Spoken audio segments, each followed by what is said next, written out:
ஏதோ மாடு கீடு கத்துற மாதிரி இருக்குது. நீ தானா என்ன கரகரன்ற கலாயா?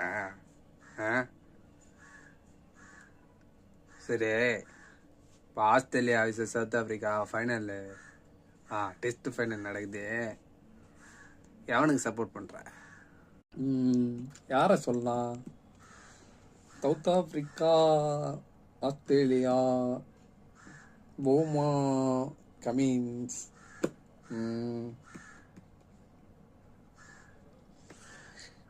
என்னோட ஆராய்ச்சிகள் எல்லாத்துலேயும் கவனிச்சு பார்த்தா கமின்ஸ் டீம் தான் வின் பண்ணும். எந்த அடிப்படையில் கமின்ஸ் டீம் வின் பண்ணுன்ற? எல்லாம் என்னோட சொந்த அடிப்படையில் தான் வச்சு சொன்னேன்.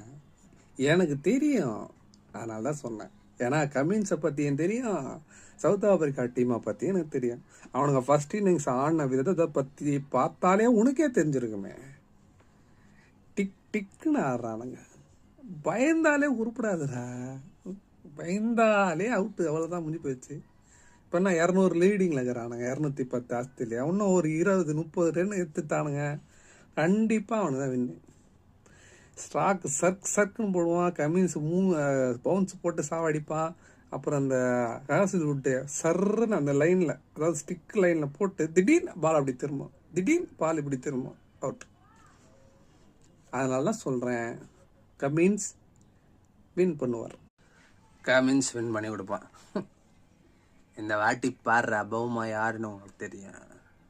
ஏதோ கலாய்ச்சி நிற்கிறீங்க அவனை, சும்மா ஒரு இதுவாரு குள்ளமாக இருக்கான்னு.